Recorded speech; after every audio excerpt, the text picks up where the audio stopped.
सबसे पहले आप ये वीडियो देखिए। दो तोते थे, दोनों एक ही माता के बेटे थे।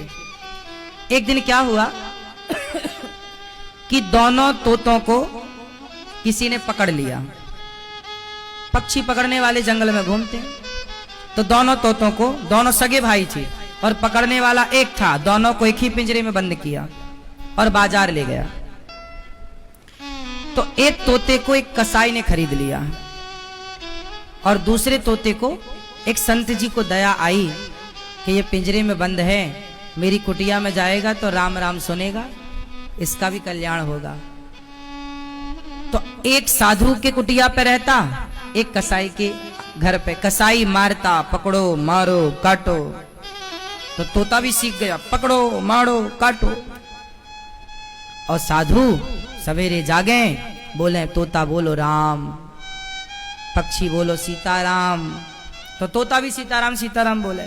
फिर साधु जी तोते को अच्छी अच्छी बातें सुनाया करें, कथा सुनाया करें, अच्छी चीजें सिखाया करें। तो संत जी ने सोचा कि इसे हम उड़ा दें, पर जिसने पकड़ा था उसने इसके पंख काट रखे थे, तो संत जी चाह कर भी इसे उड़ा ना पाए, छोड़ देते तो जानवर खा जाता, तो उसे पिंजरे में ही रखा, लेकिन पढ़ाया संत जी ने, संत वाले संस्कार दिए। कसाई, अब संयोग देखो विधि का विधान कैसे मिलाता है। संत जी की आयु हो गई पूरी, तो संत जी जाते जाते रास्ते से गुजरने वाले एक आदमी को बुलाया, अरे भैया ये हमारा तोता है, बहुत बढ़िया बोलता है, तुम इसकी सेवा करना, इसको खाना पीना देना, ये सीताराम सीताराम बोलता है, तुम्हारा भी कल्याण होगा इस तोते से, ले जाओ। और साधु जी को लगा मर जाएंगे तो ये तोता कौन रखेगा, तो एक मुसाफिर को दे दिया। और संयोग से वो मुसाफिर कोई और नहीं था, वो कसाई ही था। अब कसाई के घर में वो तोता पहुंच गया, और कसाई के घर में ऑलरेडी एक तोता पहले से था, तो वो दोनों सगे भाई थे, दोनों ने एक दूसरे को पहचान लिया, दोनों ने एक दूसरे को पहचाना। अब इस तोते ने, जो संत वाला तोता था, ये कसाई वाले तोते से पूछा, कैसे हो? अच्छे हैं। क्या सीखे हो? पकड़ो मारो काटो, ये सीखा हूं, 3 बातें, पकड़ो मारो और काटो। इसने कहा कि तेरा इससे कल्याण नहीं होगा, अब जो मैं बोल रहा हूं तू बोल सीताराम। ये सारी बातें ना कसाई सुन रहा था। कसाई बोला इसके तो अच्छे पैसे मिलेंगे, तो कसाई दोनों तोतों को राजा के पास लेके गया। महाराज की जय हो, ये मेरे तोते हैं, आप चाहो तो खरीद लो। अच्छा, कितने का दिया? ये तोता तो है 1 रुपए का, ले लो आप। कसाई ने अपना वाला तोता 1 रुपए का, और ये जो दूसरा वाला है इसका 1 लाख रुपए लूंगा। राजा बोला पागल हो गया है तू, 1 रुपया और 1 लाख में अंतर नहीं समझता? हाँ महाराज खूब समझता हूं, दोनों तोते तो एक से हैं, अंतर इतना कैसे है? महाराज आप तो रख लो, 2-4 दिन रखना दोनों को, बाद में पैसा देना, आपको लगे कि ये इस लायक है तो देना, वरना वापस कर देना, मैं तोते ले जाऊंगा। अच्छा ठीक है, ये बात ठीक कही तुमने, पहले मैं 2-4 दिन रखता हूं, फिर कीमत बाद में दूंगा। राजा ने 1 रुपए वाले तोते को तो अपने द्वार के बाहर लटकाया, और जो 1 लाख रुपए वाला तोता उसको कमरे में रखा, अपने कमरे रूम में। देखो तो ऐसी क्या विशेषता है। अब जब राजा के कमरे में वो तोता था, वो साधु वाला तोता था, जैसे ही सवेरे का 4 बजा तो तोते ने संत जी से सीखा हुआ एक दोहा गाया। तोता एक दोहा गा रहा है, तोता बोला, तोते ने कहा राजा राजा सोकर क्या करे, उठ कर जपो मुरारी, एक दिन तो है सोवना लंबे पैर पसारी।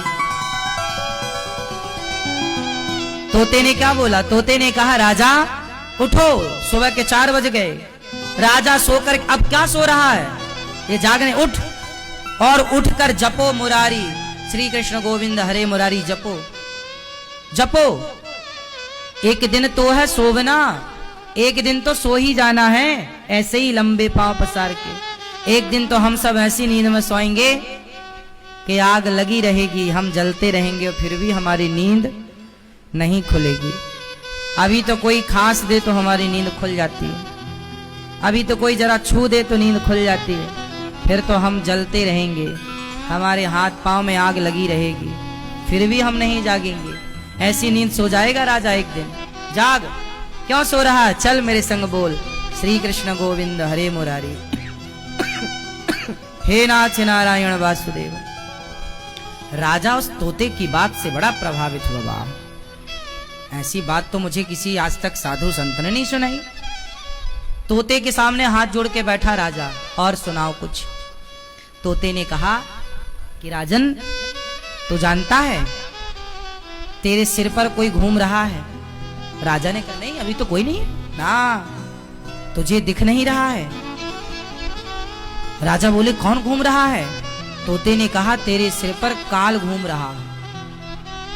कौन घूम रहा है? काल। काल अब्याल मुखग्रास त्रास निर्णा सहे तवे। तेरे सिर पर कौन नाच रहा है? काल। अच्छा, आप लोगों के सिर में काल नाच रहा है कि नहीं? नहीं? हाँ या ना? हाँ या ना? हाँ, हम सबके सिर पर काल नाच रहा है। काल के गाल में हम समा रहे हैं। हमारी यदि 20 साल की आयु है तो 20 साल हमारे काल के गाल में समा गए। 30 साल की आयु है तो 30 साल काल के गाल में चले गए। 40 साल की आयु है तो हमारे 40 साल काल के। आप कितने साल के हो? आप 59। इनके 59 साल कहां चले गए? काल के गाल में। कहां चले गए? काल के गाल में। अब बच्चे जो हैं, आपने सांप को मेंढक पकड़े और मेंढक खाते देखा है कभी? सांप बरसात में सांप मेंढक को पकड़ता है, देखा होगा आप लोगों ने? नहीं? पकड़ता है, आधा सांप के अंदर हो जाता है वो मेंढक, और आधा वो मेंढक जो है ना, बाहर कीट पतंगे घूमते हैं तो मेंढक भी उसे खाता। मतलब मेंढक दवा किसके मुंह में है? काल के, सांप के मुंह में। लेकिन फिर भी वो अपनी जीभ लपलपाता है कि उसे कोई मिल जाता है वो तुरंत खा लेता है। सोचिए, खुद खब रहा है सांप से, लेकिन उतनी देर में भी वो कुछ पाना चाहता है। कौन समझाए कि अब तो दवाई है? ऐसी हम लोग। ये सांप कौन है? काल। काल अब्याल मुखग्रास। हम काल के मुख में दबे हुए हैं। निगल रहा है काल रूपी सांप। आधा तो निगल भी चुका। जब आप छोटे थे तो आपके गाल फूले फूले थे, अब ऐसे हो रहे हैं, तो निगल ही तो रहा है। बोलो हाँ, तो निगल रहा है काल। आधा निगल चुका है, या 25% निगल चुका है, या 50 या 75, जो बचा है अब वो भी निगल रहा। लेकिन आप भी अभी अपनी जीभ लपलपा रहे हो यहां वहां, कि अभी भी आप यहां वहां ताक झांक कर रहे हो। अभी भी आपका मन भोगों में, संसार के सुख में लगा हुआ है। जबकि आपको चाहिए क्या कि काल के मुख में दबे हैं, तो अब सबसे मन हटा के उस परमात्मा को याद करने जाते जाते। तो वो तोता ने जब ये बात समझाई कि तेरे सिर पर काल मंडरा रहा है राजन, तो भगवान की शरण में क्यों नहीं जाता? उस तोते ने आंख खोल दी। राजा को लगा ये तोता तो 1 लाख में भी सस्ता है, ये तो करोड़ों का है, बातें अच्छी करता है, अच्छा काम कर रहा है। अब राजा सोचा चलो उससे मिलूं जो 1 रुपया का है। जैसे ही दरवाजा खोला और उसने देखा कोई आ रहा है, जोर से आवाज, अरे पकड़ो, मारो, काटो। राजा को देखते अब राजा भागा, पकड़ लेगा, कहीं पकड़ ना ले। अब समझ गए राजा के 1 रुपया के लायक भी नहीं है, ये तो फ्री में महंगा है। अब आप बताओ कि आपकी कीमत कहां से तय होती है? तोता दोनों एक ही माँ के थे, दोनों का रूप रंग एक सा था, लेकिन दोनों की कीमत इतनी अंतर में है ना, 1 रुपए। और क्यों कीमत कहां से घटती है और कहां से बढ़ती है बताओ, बोलो। उस तोते को संत की संगति मिल गई तो उसकी कीमत बढ़ गई, और इसे कसाई का कुसंग मिला तो कीमत खत्म हो गई। आपके जीवन में जितना बढ़िया संग मिलेगा आपकी कीमत उतनी अधिक होगी, और जितना घटिया संग मिलेगा, कुसंग में यदि पड़े तो आप 2 कौड़ी के हैं, और सत्संग से जुड़े तो आपकी करोड़ों की कीमत है। इसलिए अपने बच्चों को कुसंग से बचाओ और सत्संग में लगाओ। कीमत बढ़ाना है तो, क्योंकि कीमत आपकी संगति तय करेगी, आपका बैठना उठना किनके साथ है ना, संगति। संगत से गुण आत हैं, संगत से गुण जाए, लोहा जड़ा जहाज में, पानी में उतराए। ठीक है मैया, खुश भोजन प्रसादी करके जाना, प्रसादी पा लेना। संगति अच्छी चाहिए। क्या अच्छी चाहिए मेरी माँ?